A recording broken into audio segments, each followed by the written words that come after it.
Aujourd'hui, j'aimerais que nous parlions d'apologétique. Apologétique, ça veut dire défendre sa foi. Et c'est quelque chose que la plupart des chrétiens sont appelés à faire, puisque la vie normale d'un chrétien, c'est que ses proches sont au courant qu'il a mis sa foi en Jésus, et donc ses proches lui posent des questions, voire émettent des critiques à propos de sa foi en Jésus. Donc il est appelé à répondre aux questions et aux critiques qu'on pourrait émettre autour de lui, et ça permet justement aux chrétiens de témoigner de sa foi. J'imagine que pour la plupart d'entre vous, vous êtes des chrétiens conséquents, votre entourage sait que vous suivez Jésus, et donc immanquablement, on vous a posé des questions, on a émis peut-être des critiques sur votre foi, et vous vous êtes essayé à répondre à ces questions et à ces critiques.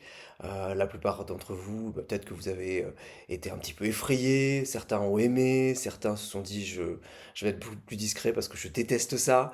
Mais en tout cas, je peux dire que quand on essaie de répondre aux questions ou aux critiques, on a tous le même défaut, c'est que on a du mal à avoir une réponse concise et qui dise les bonnes choses, les choses directement et surtout les choses essentielles.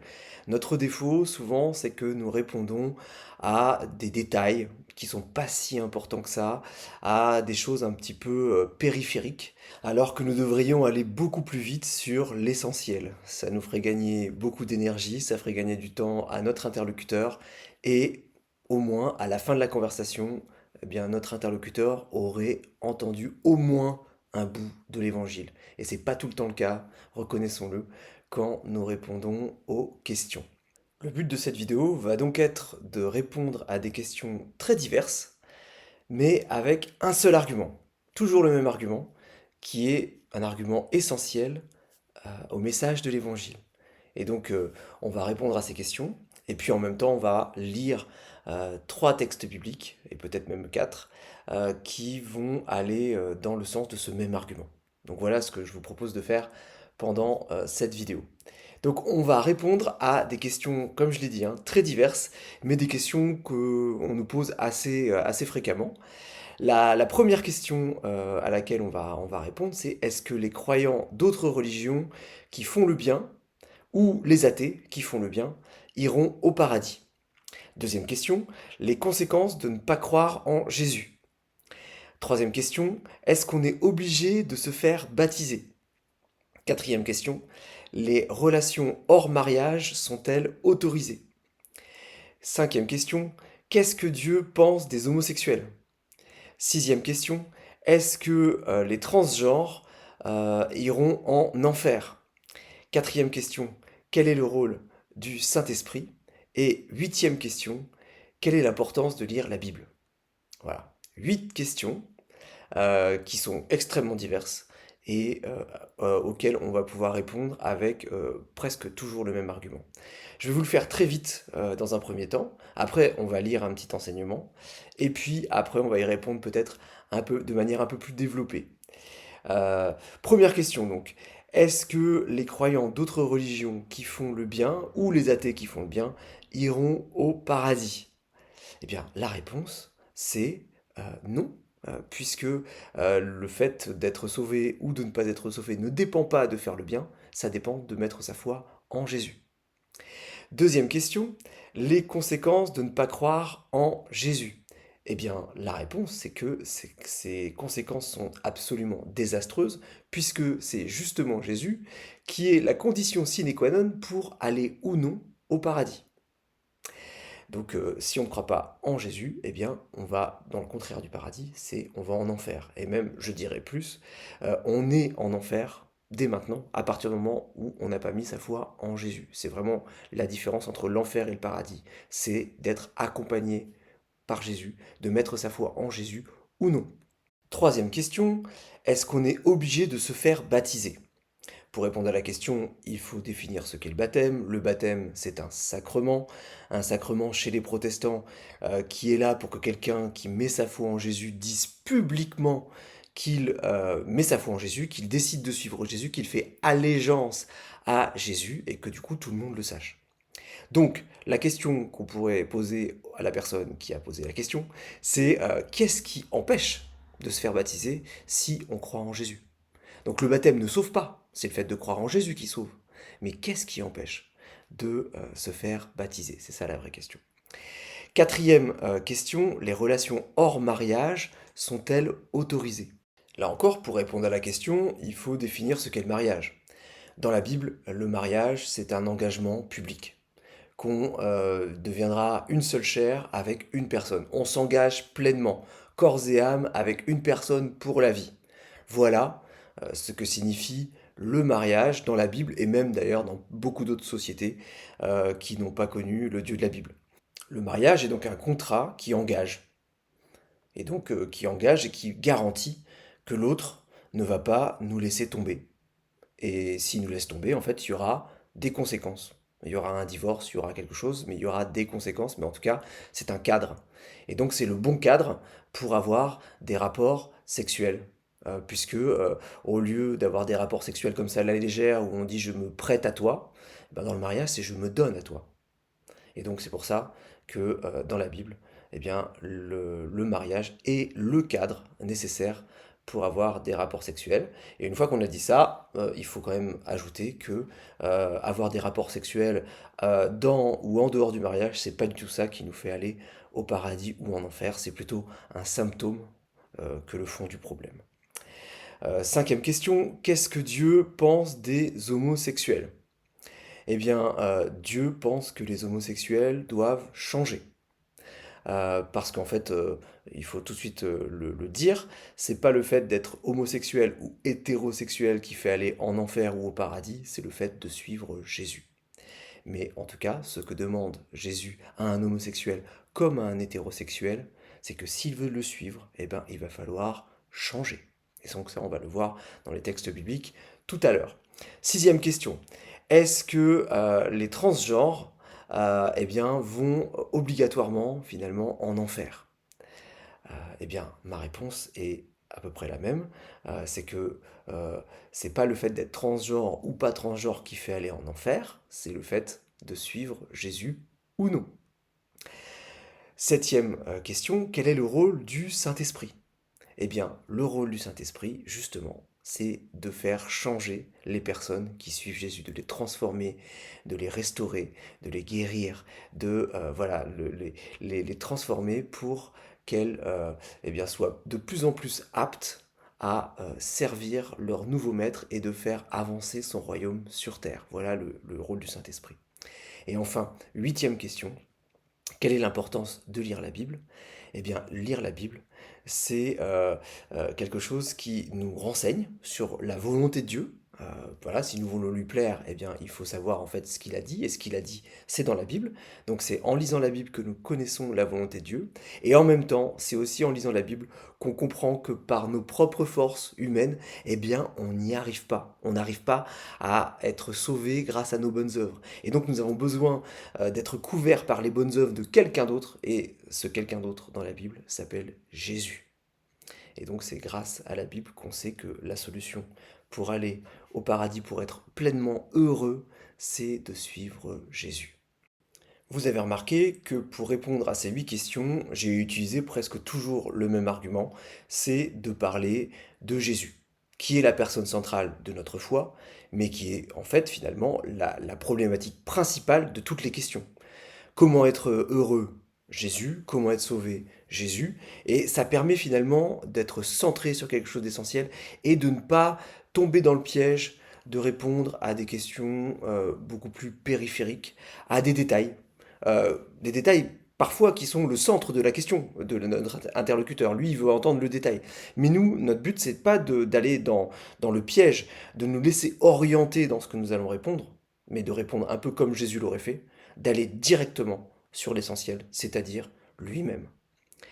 Nous allons donc lire quelques passages dans les évangiles qui vont répondre finalement à la question fondamentale. La question fondamentale qui est derrière toutes les questions qu'on s'est déjà posées.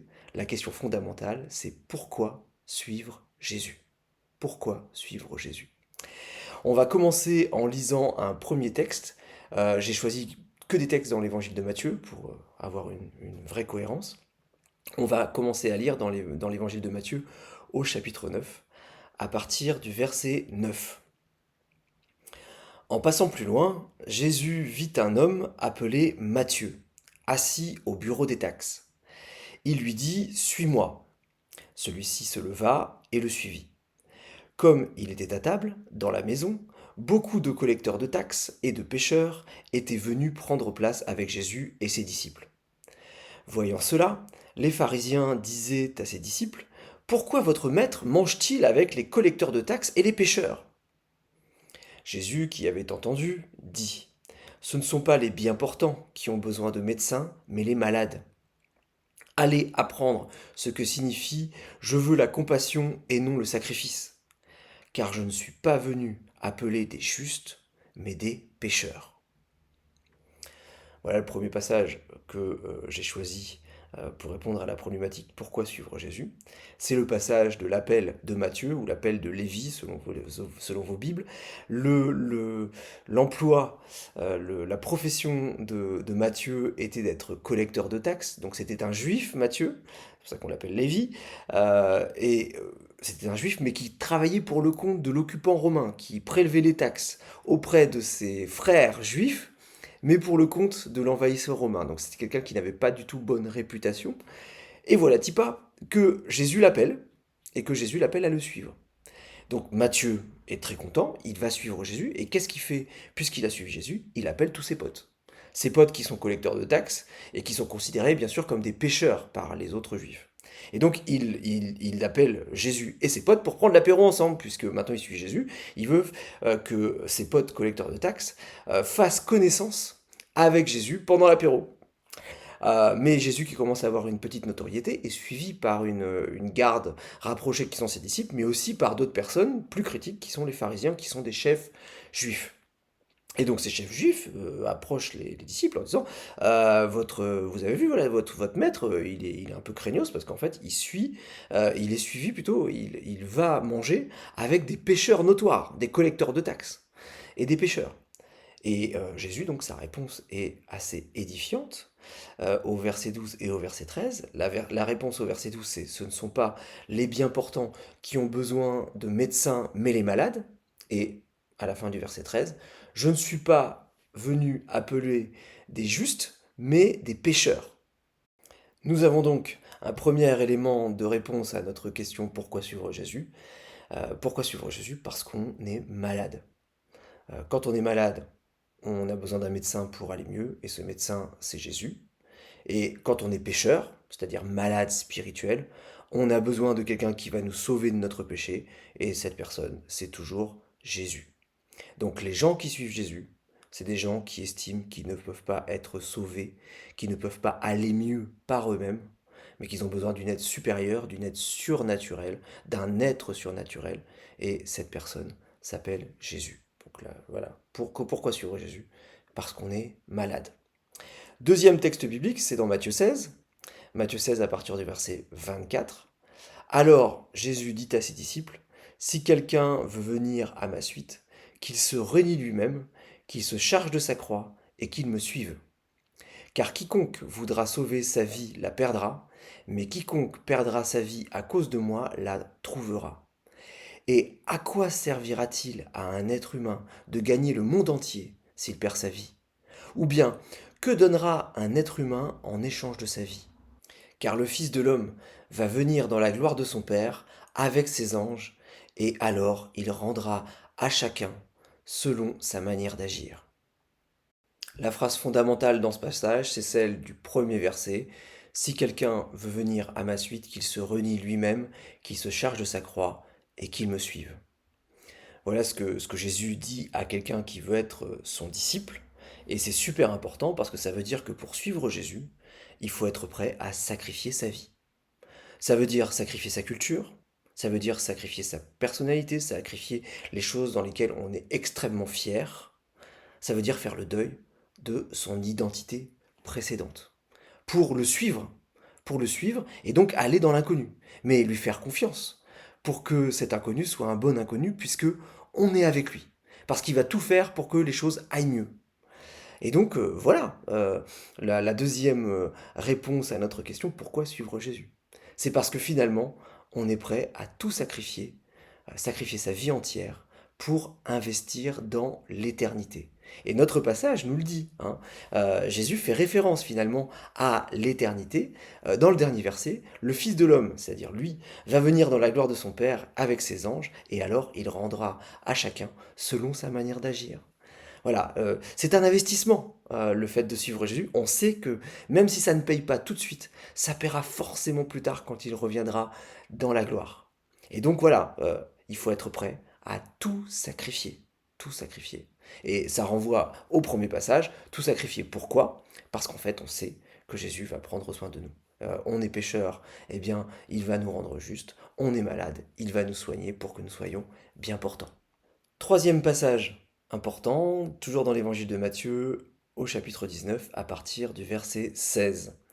Alors un homme vint lui demander, Maître, que dois-je faire de bon pour avoir la vie éternelle? Il lui répondit, Pourquoi m'interroges-tu sur ce qui est bon? Un seul est bon. Si tu veux entrer dans la vie, observe les commandements. Lesquels? Lui dit-il. Jésus répondit, Tu ne commettras pas de meurtre, tu ne commettras pas d'adultère, tu ne feras pas de faux témoignages, tu ne commettras pas de vol, honore ton père et ta mère, et tu aimeras ton prochain comme toi-même. Le jeune homme lui dit, J'ai observé tout cela, que me manque-t-il encore? Jésus lui dit, Si tu veux être parfait, vends ce que tu possèdes, donne-le aux pauvres, et tu auras un trésor dans les cieux. Puis viens et suis-moi. Après avoir entendu cette parole, le jeune homme s'en alla tout triste, car il avait beaucoup de biens. Jésus dit à ses disciples, Amen, je vous le dis, il est difficile à un riche d'entrer dans le royaume des cieux. Je vous le dis encore, il est plus facile à un chameau de passer par le trou d'une aiguille qu'à un riche d'entrer dans le royaume de Dieu. Les disciples, en entendant cela, restèrent complètement ébahis. Ils se disaient, Qui peut donc être sauvé? Jésus les regarda et leur dit, Pour les humains c'est impossible, mais pour Dieu tout est possible. Alors Pierre lui dit, nous avons tout quitté pour te suivre. Qu'en sera-t-il pour nous? Jésus leur dit, Amen, je vous le dis, à vous qui m'avez suivi, à la nouvelle naissance, lorsque le Fils de l'homme s'assiera sur son trône de gloire, vous aussi, vous serez assis sur 12 trônes pour juger les 12 tribus d'Israël. Et quiconque aura quitté maison, frère, sœur, père, mère, enfant ou terre à cause de mon nom recevra 100 fois plus et héritera la vie éternelle. Beaucoup de premiers seront derniers et beaucoup de derniers seront premiers. Cet homme a le CV parfait pour suivre Jésus. C'est quelqu'un qui est très pieux, il connaît les commandements et il déclare qu'il les suit depuis sa jeunesse. Donc c'est quelqu'un qui spirituellement est quelqu'un de très très bien, c'est quelqu'un de très pieux, qui veut respecter Dieu, qui veut obéir à Dieu, donc c'est quelqu'un qui est qualifié pour suivre Jésus. Et en plus, ses richesses montrent que c'est quelqu'un qui a été béni par Dieu, ce qui va très très bien finalement avec sa piété. Puisque pour les Juifs de l'époque, quelqu'un de riche, c'est quelqu'un qui est béni. Et donc, voilà, ce gars-là a le CV parfait pour suivre Jésus. Sauf que Jésus lui pose la question qui tue finalement, c'est vends tout ce que tu as, donne-le aux pauvres et suis-moi. Et là, c'est la question de trop, puisque le jeune homme est incapable de le faire et donc il s'en va tout triste. Il ne suivra pas Jésus. Il a échoué. Son entretien d'embauche a échoué, puisque finalement, en fait, le truc essentiel, ce qui lui manquait, parce qu'il a même compris qu'en fait, suivre les commandements, c'est pas suffisant. Il dit à Jésus, mais qu'est-ce qui me manque? Et donc Jésus lui dit ce qui lui manque. Et il n'est pas capable d'obéir à ce dernier commandement de Jésus, de vendre tout ce qu'il a et de le donner aux pauvres. Et donc vraiment, devant cet échec, les disciples sont complètement médusés. Ils se disent, mais si ce gars-là n'est pas digne de suivre Jésus, mais qui peut suivre Jésus? Et donc Jésus leur répond cette phrase énigmatique, cela est impossible aux hommes, mais à Dieu c'est possible. Et Pierre, comme d'habitude, ne veut pas lâcher l'affaire, il dit, mais nous, en fait, nous, on a fait ce que cet homme riche n'a pas été capable de faire. On a tout quitté pour te suivre. Qu'est-ce qui va nous arriver? Et donc là, Jésus leur fait cette merveilleuse promesse, eh bien vous qui avez tout quitté pour me suivre, eh bien vous siégerez sur 12 trônes et vous jugerez les tribus d'Israël. Le truc de dingue. Le truc de dingue. Eux qui viennent de nulle part, eux qui sont vraiment des kidam, qui ont des familles totalement normales, qui ont des professions totalement normales. Voilà, ils sont, ils sont n'importe qui. Eh bien, eux vont être dignes de s'asseoir sur les 12 trônes qui représentent les 12 tribus d'Israël pour juger chacune des tribus d'Israël.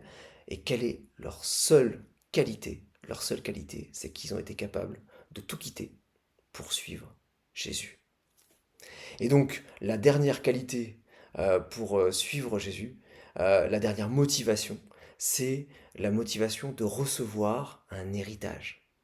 Le fait de se dire que ce qui est derrière soi, les acquis, c'est moins important que ce que nous allons pouvoir recevoir plus tard. Voilà ce que les disciples croient, c'est qu'ils vont recevoir quelque chose de merveilleux plus tard et que c'est plus important que ce qu'ils ont laissé. C'est ce que le jeune homme riche n'a pas été capable de faire. Ces trois passages nous enseignent tous à peu près la même chose. Pourquoi suivre Jésus? Eh bien, c'est parce que c'est quelqu'un d'extraordinaire. Quelqu'un d'extraordinaire qui peut changer notre vie, qui peut la transformer, qui peut nous guérir. Et donc, puisque Jésus est cette personne absolument extraordinaire qui peut transformer notre vie en mieux, eh bien, ça vaut le coup de lui sacrifier notre vie, de lui sacrifier notre ancienne vie pour qu'il nous donne une nouvelle identité qui va nous rendre pleinement heureux avec lui, qui va nous transformer et qui va nous faire gagner un héritage encore meilleur que celui qu'on avait avant, qui va nous faire entrer dans l'éternité, qui va nous sauver pour l'éternité. Et donc ça vaut le coup. Ça vaut le coup de sacrifier des choses. Ça vaut le coup de dire au revoir à nos rêves, de dire au revoir à notre ancienne identité. Ça vaut le coup parce que nous investissons dans quelque chose de meilleur. Nous suivons quelqu'un de génial. Voilà ce que ça veut dire de suivre Jésus. Fort de cet enseignement, nous allons pouvoir revenir à nos 8 questions de début pour les approfondir. Mais avant de le faire, il faut quand même voir que ce passage nous pose une question fondamentale à nous qui sommes chrétiens, avant que nous répondions aux questions de nos amis qui ne connaissent pas encore Jésus. Il faut quand même répondre à cette question. Croyons-nous vraiment que suivre Jésus est la meilleure chose qui soit, le meilleur choix que nous ayons fait de notre vie? Croyons-nous vraiment cela? Si nous répondons oui à cette question, nous avons tout ce qu'il faut pour être pleinement heureux, personnellement, pour le restant de nos jours. Mais en plus, nous avons aussi le matériel pour répondre à la plupart des questions de nos amis qui ne connaissent pas encore Jésus. Parce que finalement, en fait, beaucoup de réponses vont forcément passer par la personne de Jésus et par le fait que nous allons faire passer émotionnellement, mais aussi verbalement, le fait que c'est merveilleux de suivre Jésus. Donc revenons à nos 8 questions du départ. On va pouvoir un tout petit peu approfondir, pas trop longtemps, mais un petit peu approfondir. Est-ce que les croyants d'autres religions qui font le bien et les athées qui font le bien iront au paradis? Eh bien donc, la réponse, je la redis, c'est que ce qui nous fait aller au paradis, c'est de suivre Jésus. Et donc, le fait de s'en remettre à ses propres bonnes actions, en espérant être sauvé, par un Dieu qui va compter peut-être les bonnes et les mauvaises actions, qui va les mettre dans une balance, par exemple, comme on voit dans l'islam, où les bonnes œuvres sont mises en balance avec une plume. Eh bien, en fait, c'est pas ça qui peut nous sauver, parce qu'en fait, nos bonnes actions ne suffiront jamais. Dieu exige que nous ayons 20 sur 20 pour être sauvés. Il n'exige pas 18, il n'exige pas 19 et demi, il exige 20 sur 20. Nous ne pouvons pas être sauvés parce qu'il est impossible pendant toute sa vie d'avoir 20 sur 20 dans ses actions et dans ses pensées. C'est pas possible. Donc, on a l'obligation de nous en remettre à celui qui a eu 20 sur 20 devant son Père, c'est-à-dire Jésus. C'est pourquoi faire le bien, c'est bien, mais faire le bien ne suffit pas. Il faut que ce soit Jésus qui prenne nos péchés. Il faut que ce soit Jésus qui nous donne son salut et sa sainteté pour que nous soyons acceptés par Dieu et que nous soyons sauvés. Deuxième question, les conséquences de ne pas croire en Jésus. Bien, comme je l'ai dit, elles sont horribles Parce que finalement, si c'est Jésus qui est la seule solution pour être sauvé, puisqu'on ne peut pas se sauver soi-même, si c'est lui qui est la seule solution, eh bien, ne pas croire en lui, ne pas nous en remettre à lui, c'est finalement miser sur nos bonnes œuvres pour que Dieu nous dise: «Ah ouais, t'es quelqu'un de bien, et donc je vais te sauver». Mais sauf que ça, c'est absolument impossible. Donc, ne pas croire en Jésus, c'est un suicide spirituel. Ne pas croire en Jésus, c'est aller directement, à coup sûr, vers l'enfer, être rejeté par Dieu. Là, je parle de la fin des temps, mais comme je l'ai un peu sous-entendu en début de vidéo, c'est aussi être en enfer dès maintenant. Puisque croire en Jésus, même avant d'être devant Dieu, devant son trône et d'être jugé, croire en Jésus dès maintenant, ça nous libère de la culpabilité. Ça nous donne la conviction que quoi qu'il arrive, on est accepté en tant qu'enfant de Dieu parce qu'on a mis notre foi en Jésus. Et c'est aussi la certitude que pendant toute ma vie, parce que je crois en Jésus, il va continuer de me restaurer, il va continuer de me guérir, il va continuer de me transformer pour que je lui ressemble de plus en plus. Donc non seulement dès maintenant je suis heureux parce que je crois en lui, mais je suis sûr que je vais être de plus en plus heureux parce qu'il va me transformer. Troisième question, est-ce qu'on est obligé de se faire baptiser? Je continue de répondre que c'est pas ça vraiment la bonne question. On n'est pas obligé pour être sauvé. Mais en fait, si je suis tellement joyeux de suivre Jésus, si je suis tellement joyeux de l'avoir trouvé, eh bien, ça me pousse cette joie à le proclamer. Ça me pousse à le dire à la terre entière. Et donc, ça me pousse à me faire baptiser pour le dire à la terre entière et pour le signifier par un geste, par le geste d'être immergé dans l'eau, comme si je mourais à mon ancienne vie, et comme si je ressuscitais pour être une nouvelle personne qui suit Jésus. Quatrième question, est-ce que les relations hors mariage sont autorisées? Et donc, tout à l'heure, j'ai dit que non, mais j'ajoute que Jésus, quand il est avec ses disciples, avant sa crucifixion, là on bascule dans un autre évangile, dans l'évangile de Jean, au chapitre 15, il dit un truc super intéressant. Il dit à ses disciples, il n'y a pas de plus grand amour que de donner sa vie pour ses amis. Et donc Jésus est bien placé pour le savoir parce qu'il va le faire dans les heures qui vont venir. Il dit ça à ses disciples et juste après, il va être arrêté, il va être jugé, il va être crucifié. Mais avant, il leur dit, il n'y a pas de plus grand amour que de donner sa vie pour ses amis. Et donc, il dit à ses disciples, vous allez devoir faire comme moi. Vous allez devoir donner votre vie pour les autres disciples. Vous allez devoir donner votre vie pour votre famille et aussi pour votre conjoint. L'amour, selon Jésus, c'est d'être prêt à donner sa vie.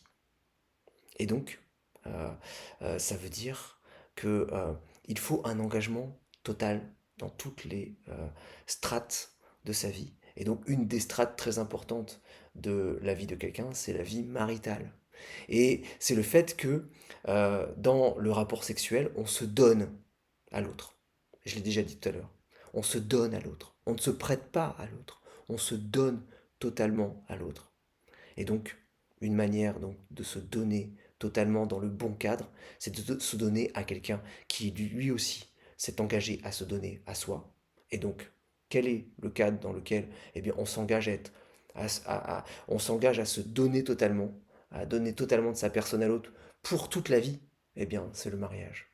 Et c'est pourquoi le mariage est souvent donné comme une image de la vie entre quelqu'un et Jésus.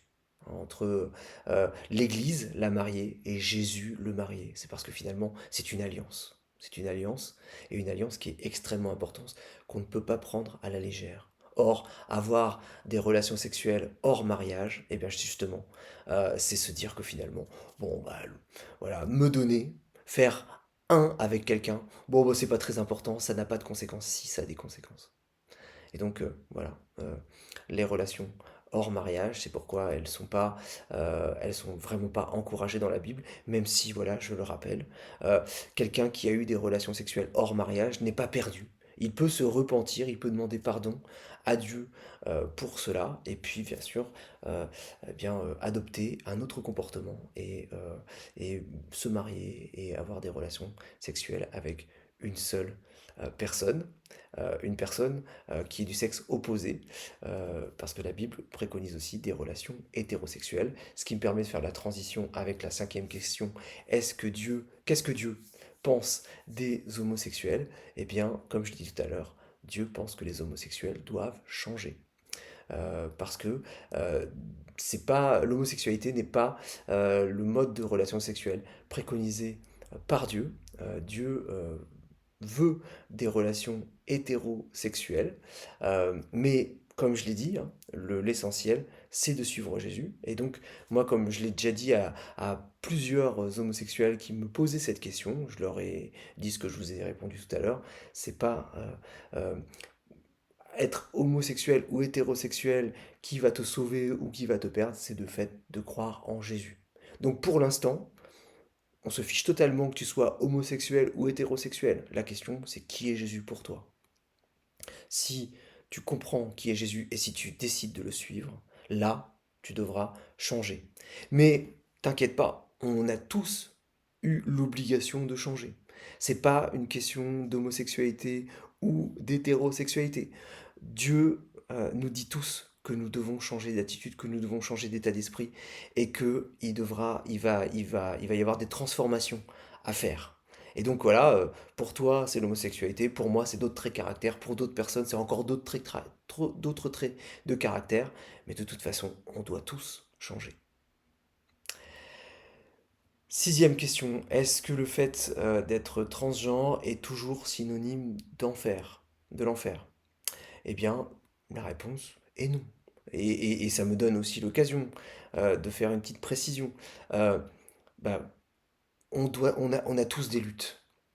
Et parfois, en fait, Dieu, quand on décide de suivre Jésus, quand on décide de se convertir, eh bien, Dieu va des fois nous guérir de certains trucs comme ça, comme ça. Et c'est génial parce qu'on est libéré, on n'aura presque eu aucun effort à faire. Et puis sur d'autres traits de caractère, eh bien, ça va être long, ça va être lent. Et parfois, en fait, on va jamais guérir. Parfois, ça va être une lutte de toute une vie. Et parfois, en fait, on va rechuter, on va demander pardon et Dieu va nous relever et on va faire des progrès. Et parfois, en fait, on sera jamais pleinement guéri. Ça va être une lutte de tous les instants.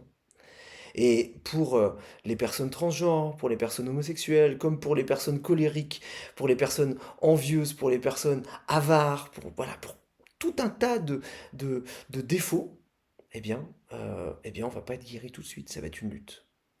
Eh bien, Dieu nous dit, suis-moi, laisse mon esprit agir, et il va falloir être patient, il va y avoir des luttes, il va y avoir des chutes, mais suis-moi, et regarde à moi, et laisse-moi faire, laisse-moi te changer, et tu vas voir, ça va aller mieux. Et donc ça c'est un truc qu'il faut accepter quand on suit Jésus, c'est que on n'est pas transformé comme ça tout de suite. Mais par contre, il faut accepter de lui obéir et d'aller selon ses règles, de vivre notre vie selon ses règles et plus selon les nôtres.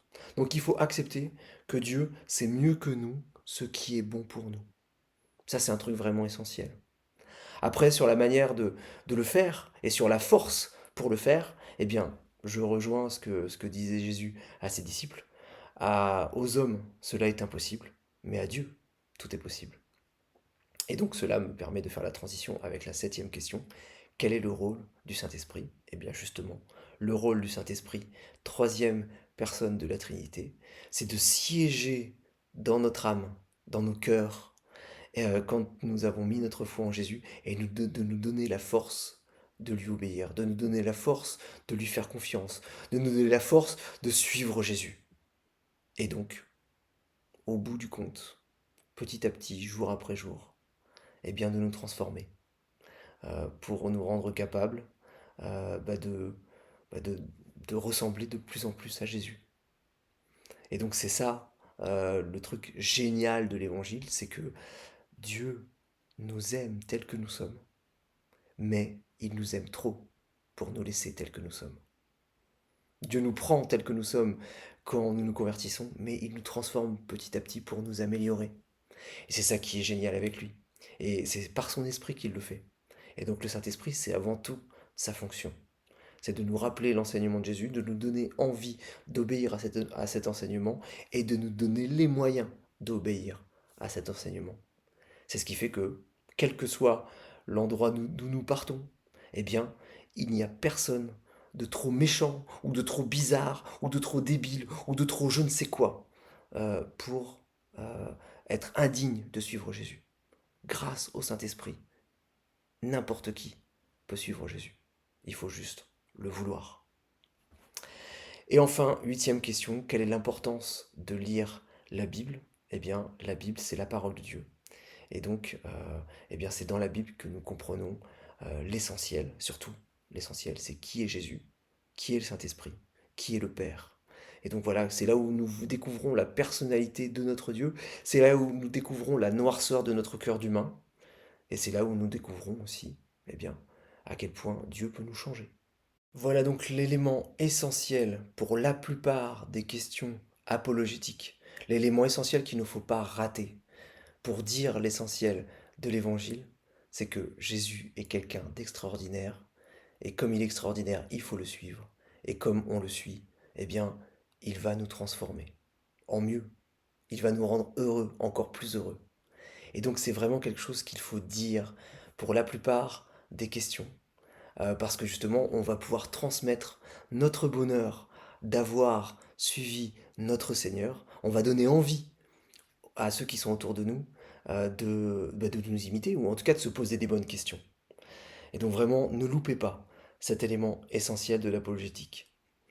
Pour conclure, lisons un élément du témoignage de l'apôtre Paul, qu'il écrit aux chrétiens de Philippe, donc dans Philippiens au chapitre 3, à partir du verset 7. Juste avant, il dit aux Philippiens que lui, en tant que juif, il avait un pédigré de malade. Il était pharisien, il faisait partie de la tribu de Benjamin, il était même vraiment super pour les juifs de l'époque puisqu'il persécutait des chrétiens. Donc vraiment, il était sans reproche. Et donc il avait tout sujet d'être extrêmement fier de lui-même. Mais voici ce qu'il dit au verset 7. Toutes ces choses constituaient à mes yeux un gain, mais à cause du Christ, je les considère désormais comme une perte. Je vais même plus loin. Tout ce en quoi je pourrais me confier, je le considère comme une perte à cause de ce bien suprême, la connaissance de Jésus-Christ mon Seigneur.